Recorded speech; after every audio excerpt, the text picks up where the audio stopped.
Welcome. Today we are going to discuss social beliefs and judgments, and how do we judge our social worlds consciously and unconsciously.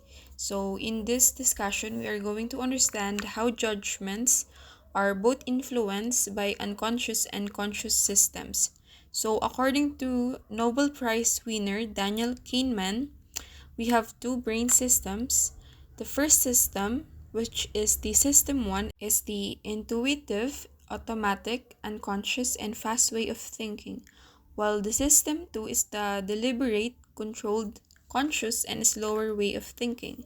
So, in system one, it functions automatically and out of awareness, often called intuition or a gut feeling, whereas system 2 requires our conscious attention and effort. Next is priming, which are the things that we don't even consciously notice that can subtly influence how we interpret and recall events. So, our memory system is a web of associations, and priming is the awakening or activating of certain associations. Experiments show that priming one thought, even without awareness, can influence another thought or even an action. Next is embodied cognition, which is the mutual influence of bodily sensations on cognitive preference and social judgment. So, one example of this is after receiving a cold shoulder treatment or after assessing a cold person, people judge the room as colder than those who are treated warmly or after assessing a warm person. So, the bottom line here is that our social cognition is embodied. The brain systems that process our bodily sensations communicate with the brain systems responsible for our social thinking. Now, we move on to intuitive judgments, which can also be a factor on how we judge our social words. We have this what we call automatic processing thinking, which is the effortless, habitual, and without awareness way of thinking that roughly corresponds to intuition. It is also known as our system 1. Then we have controlled processing thinking, which is the deliberate, reflective, and conscious way of thinking, also known as system 2. Our thinking is partly automatic, impulsive, effortless, and without our awareness, and it is our system 1, and partly controlled, which is reflective, deliberate, and conscious, our system 2. Our automatic intuitive thinking occurs not on screen but off screen, and it is out of sight where reason does not go. Now we move on to overconfidence.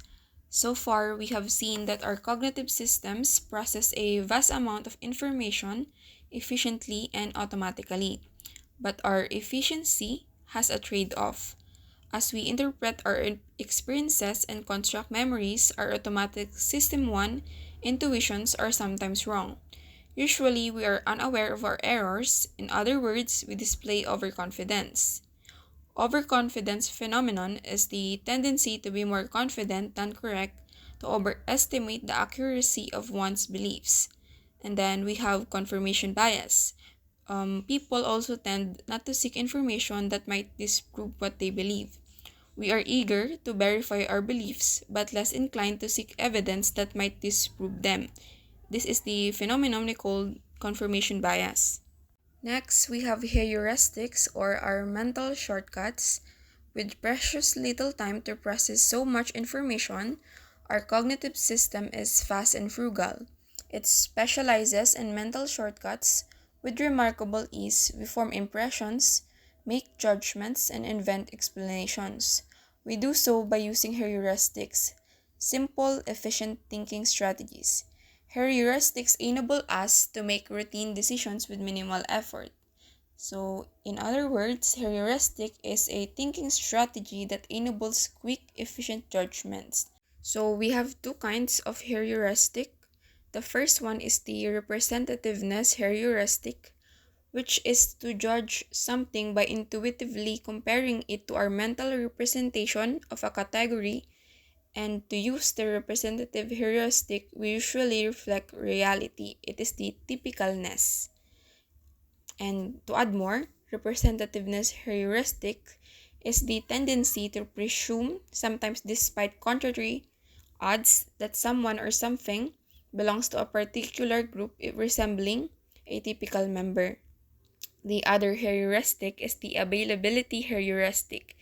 It is a cognitive rule that judges the likelihood of things in terms of their availability in memory. If instances of something come readily to mind, we presume it to be commonplace. To said simply, the more easily we recall something, the more likely it seems. Another term that might explain how we judge our social worlds is what we call counterfactual thinking. It is imagining alternative scenarios and outcomes that might have happened but didn't. Counterfactual thinking is when a contestant of a game show give the wrong answer and lose out on a prize. They likely experience counterfactual thinking. They imagine what might have been if they could have answered the right answer. Lastly, we have illusory thinking, and as a part of it, we have illusory correlation. It is easy to see a correlation when none exists. When we expect to find significant relationships, we easily associate random events perceiving an illusory correlation. So, to add to this, illusory correlation is our perception of a relationship where none exists, or perception of a stronger relationship than actually exists.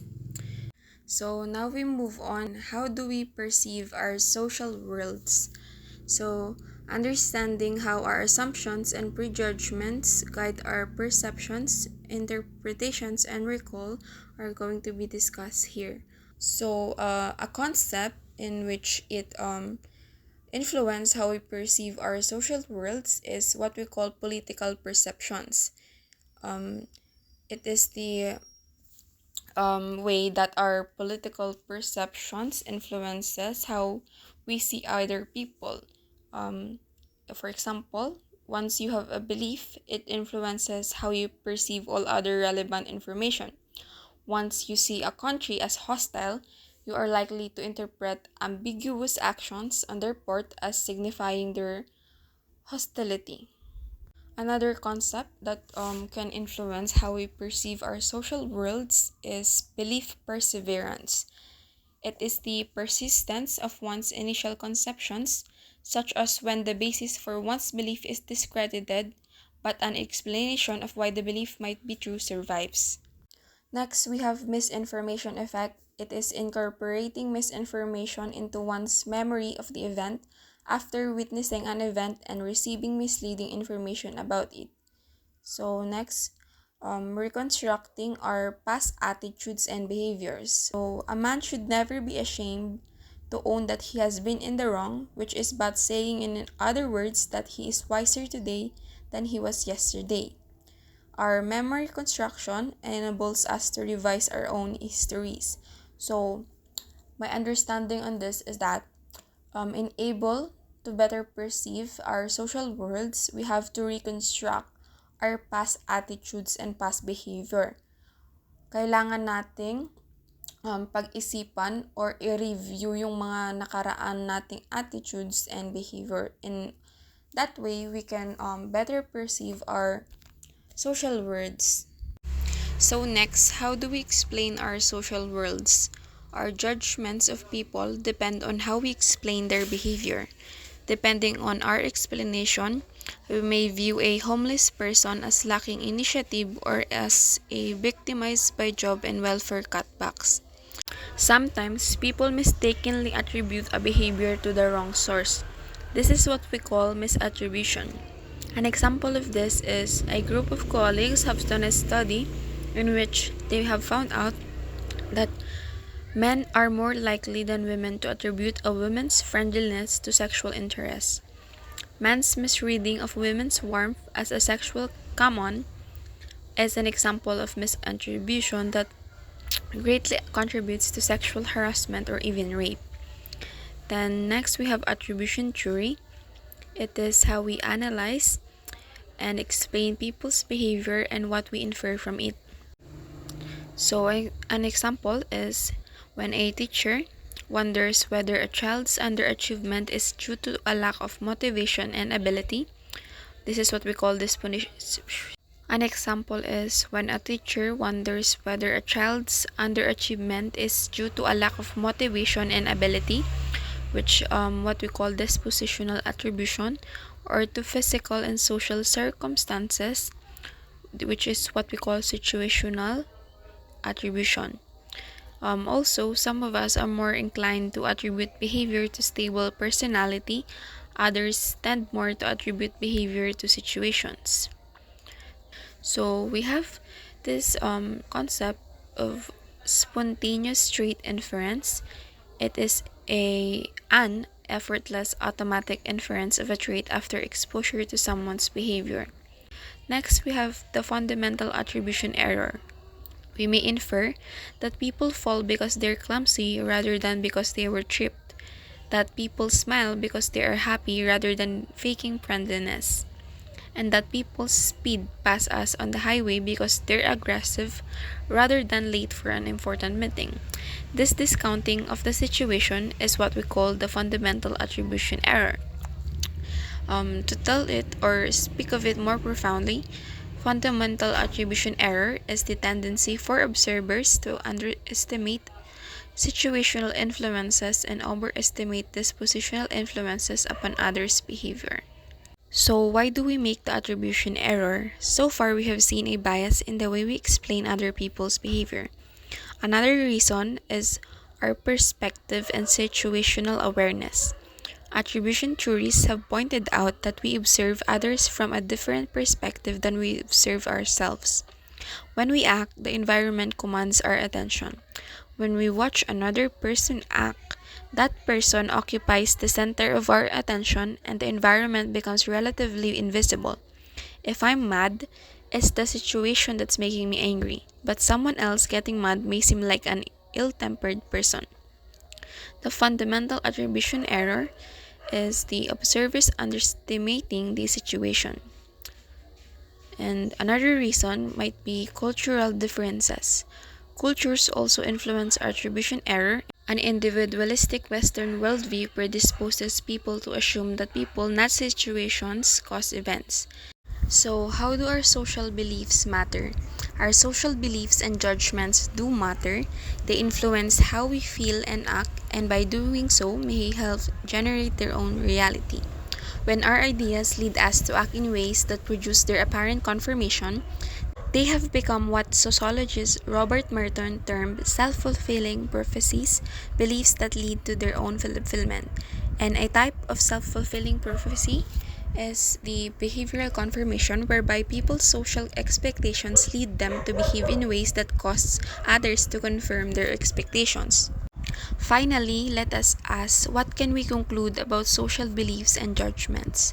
Social cognition studies reveal that our information processing powers are impressive for their efficiency and adaptiveness. Yet, we are also vulnerable to predictable errors and misjudgment. Research on social beliefs and judgments reveals how we form and sustain beliefs that usually serve us well but sometimes lead us astray. A balanced social psychology will therefore appreciate both the powers and the perils of social thinking. And that is all. Thank you for listening.